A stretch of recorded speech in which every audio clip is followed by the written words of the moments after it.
सभी कर्मचारी साथियों को नमस्कार। जैसा कि आप सभी को विदित है कि स्पेशल एजुकेशन यूट्यूब चैनल के माध्यम से बहुत ही अच्छी खबरें आपको मिलती रहती हैं।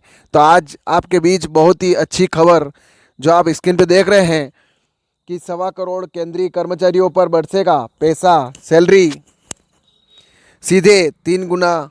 तो आगे इसमें केंद्र सरकार द्वारा हाल ही में केंद्रीय कर्मचारियों के लिए नया वेतन आयोग का गठन करने का ऐलान कर दिया है। इस वेतन आयोग के तहत कर्मचारियों की वेतन में बम्पर उछाल देखने को मिलेगा।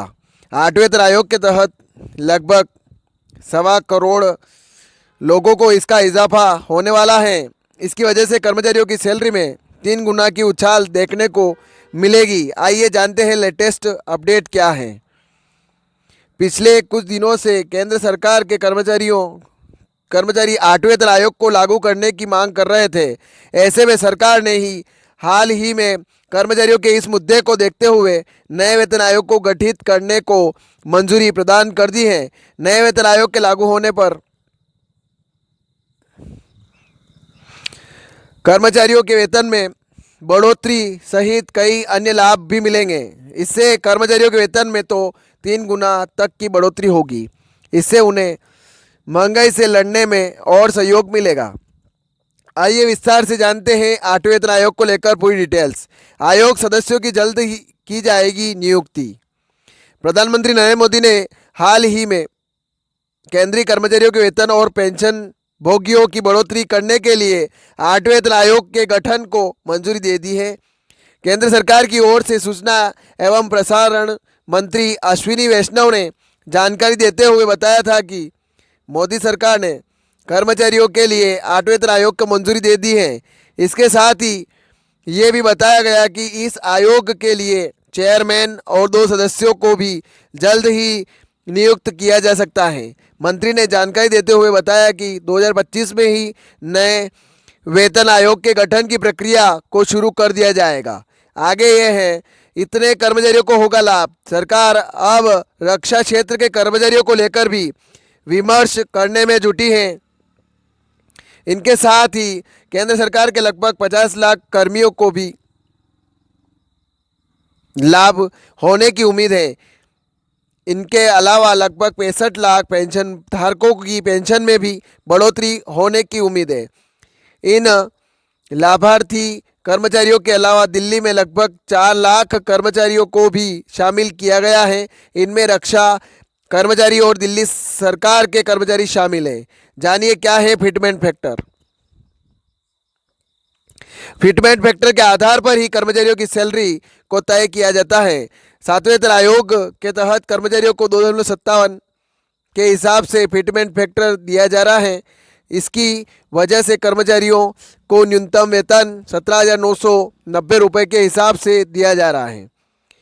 फिटमेंट फैक्टर का वेतन पर प्रभाव। 7वें वेतन आयोग के तहत कर्मचारियों को 2.57 के हिसाब से फिटमेंट फैक्टर दिया जा रहा है। इसकी वजह से कर्मचारियों की बेसिक सैलरी को 7,000 रुपये से बढ़ाकर 17,990 कर दिया गया था।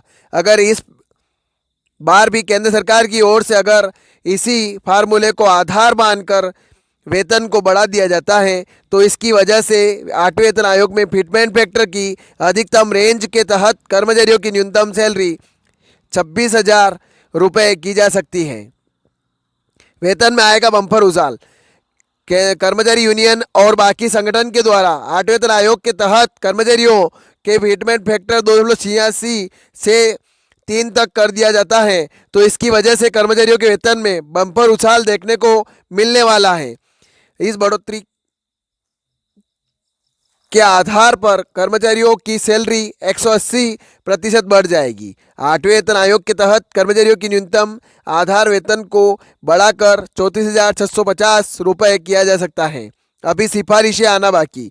8वें वेतन आयोग के तहत कर्मचारियों के फिटमेंट फैक्टर को तय करने के लिए अभी सिफारिशें आना बाकी है। उसमें ही इसकी जानकारी के बारे में पता लगाया जा सकता है। केंद्र सरकार द्वारा 7वें वेतन आयोग का गठन 2014 में किया गया था। इसके बाद इस आयोग की सिफारिश को 1 जनवरी 2016 से लागू किया गया था। इस वेतन आयोग की अवधि 2026 में समाप्त हो रही है। हर 10 साल में बनता है नया वेतन आयोग। आमतौर पर देखा जाता है कि केंद्र सरकार कर्मचारियों के लिए हर 10 साल में नए वेतन आयोग का गठन करती है। केंद्र सरकार ने सबसे पहला वेतन आयोग 1947 में बनाया था। इसके बाद से सातवें वेतन आयोग का गठन किया गया है। सातवें वेतन आयोग की सिफारिशें को देने से पहले केंद्र और राज्य सरकारों और अन्य संबंधित पक्षों के साथ व्यापक संपर्क परामर्श करता है। इसके अलावा सरकारी कर्मचारियों के लिए वेतन संरचना करने के लिए वेतन आयोग का गठन किया जाता है। सातवें वेतन आयोग के तहत वित्त वर्ष 2016-17 में खर्च में 1 लाख करोड़ रुपए तक बढ़ाया जा सकता है। जानिए पहले वेतन आयोग का इतिहास। केंद्र सरकार द्वारा पहला वेतन आयोग मई 1946 में गठित किया गया था। इसके बाद इस वेतन आयोग को मई 1947 में लागू किया गया था। इस वेतन आयोग के चेयरमैन श्री निवास वरदाचार्य थे। भारत की आज़ादी के बाद वेतन संरचना को तर्कसंगत बनाने पर ध्यान दिया गया। जानिए पहले वेतन आयोग का इतिहास। तो केंद्र सरकार द्वारा पहला वेतन आयोग मई 1946 में गठित किया गया था। इसके बाद इस वेतन आयोग को मई 1947 में लागू किया गया था। इस वेतन आयोग के चेयरमैन श्री निवास वरदाचार्य थे। भारत की आज़ादी के बाद वेतन संरचना को तर्कसंगत बनाने पर ध्यान दिया गया। इसके अलावा जीविका पारितोषिक की अवधारणा को भी इस वेतन आयोग में पेश किया गया था। इस वेतन आयोग के तहत कर्मचारियों की न्यूनतम सैलरी 55 रुपये प्रति माह थी। इसके अलावा इस वेतन आयोग के तहत कर्मचारियों की अधिकतम वेतन 2000 रुपये प्रति माह था। इस वेतन आयोग के तहत लाभार्थी की संख्या लगभग 15 लाख थी।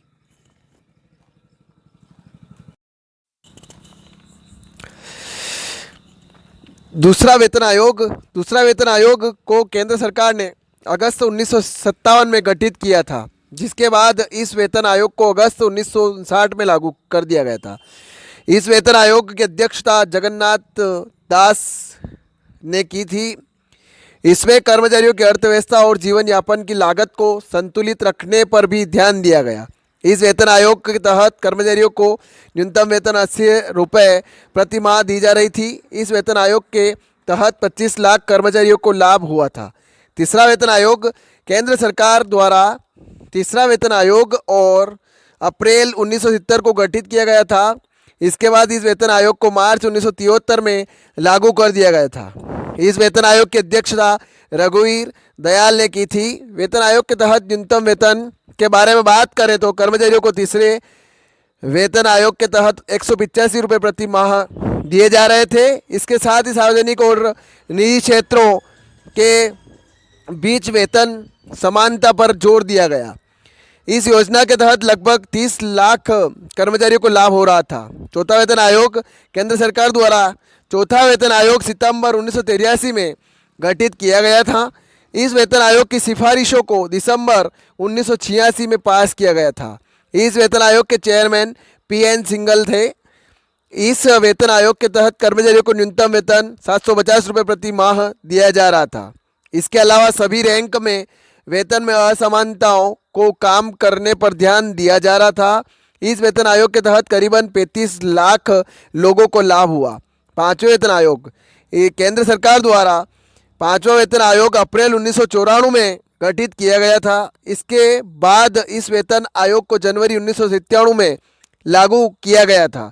इस वेतन आयोग के चेयरमैन न्यायमूर्ति S रत्नावेल पांडियन थे। इस वेतन आयोग के तहत कर्मचारियों को न्यूनतम वेतन 2550 रुपये प्रति माह दी जा रही था।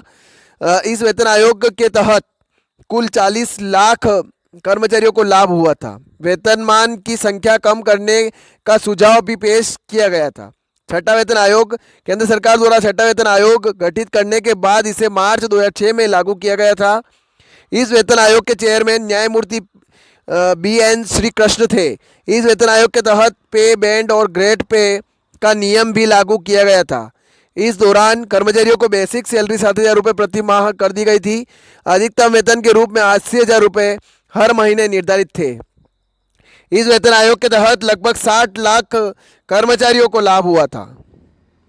सातवें वेतन आयोग के बारे में बात करें तो इसे फरवरी 2014 में गठित किया गया था, जिसके बाद इसे 2016 में लागू कर दिया गया था। इस वेतन आयोग की अध्यक्षता न्यायमूर्ति AK माथुर ने की थी। इस वेतन आयोग के तहत कर्मचारियों को न्यूनतम वेतन के रूप में 18,000 रुपये प्रति माह दिए जा रहे हैं। इसके अलावा अगर अधिकतम वेतन के बारे में बात करें तो ये 2,50,000 रुपये प्रति माह है। इस वेतन आयोग के तहत ग्रेड पे सिस्टम को बदलकर नए पे मैट्रिक्स की सिफारिशों को रखा गया था। इस वेतन आयोग का लाभ 1 करोड़ से भी ज़्यादा कर्मचारियों को हुआ है। सरकारी कर्मचारियों को मिलने वाली सुविधाएं, आज भी सरकारी कर्मचारी सुविधाओं व वेतन के मामले में निजी कर्मचारियों से काफ़ी आगे हैं। इन दोनों वर्गों के कर्मचारियों की तुलना कई बार की जा चुकी है। पहले जब इन दोनों वर्गों के कर्मचारियों की तुलना की गई तो कई निजी कर्मचारियों की तुलना में सरकारी कर्मचारियों का वेतन काफ़ी ज़्यादा था। इसमें कर्मचारियों के में कहीं 2 गुना तो कहीं 3 गुना तक का फर्क देखने को मिला। 2015 में हुई स्टडी के मुताबिक तब सरकारी ड्राइवर का औसत वेतन करीब 18,000 रुपये थी। वहीं निजी कर्मचारियों का वेतन इससे की काफ़ी कम था। इसके अलावा कुछ पद ऐसे भी होते हैं जिसमें प्राइवेट सेक्टर में ज़्यादा वेतन दिया जाता है। इन पदों पर कर्मचारी को मिलता है ज़्यादा वेतन। सातवें वेतन आयोग के तहत सरकारी मैनेजर या सरकारी अधिकारी की सैलरी 58,100 रुपये से शुरू होती है। वहीं अगर जॉइंट सेक्रेटरी के वेतन के बारे में बात करें तो उनकी सैलरी 1,82,000 तक होती है। अगर सेक्रेटरी की सैलरी के बारे में बात करें तो 2,25,000 और कैबिनेट सेक्रेटरी की सैलरी 2,50,000 रुपये है। इसके अलावा अगर भत्तों और बंगलों को मिला दे तो ये वेतन कई गुना तक बढ़ जाती है। कैबिनेट सेक्रेटरी का लुटियंस जोन के बंगले का किराया जाहिर तौर पर उसकी सैलरी से ज़्यादा है। ऐसे में सरकारी कर्मचारियों को ज़्यादा फ़ायदा होता है। तो ये एक खबर थी। ज़्यादा से ज़्यादा शेयर करें, लाइक करें, कमेंट करें आपको खबर कैसी लगी। और आप मेरे चैनल पर नए हैं, स्पेशल एजुकेशन यूट्यूब चैनल को सब्सक्राइब ज़रूर करें। जय हिंद, जय भारत।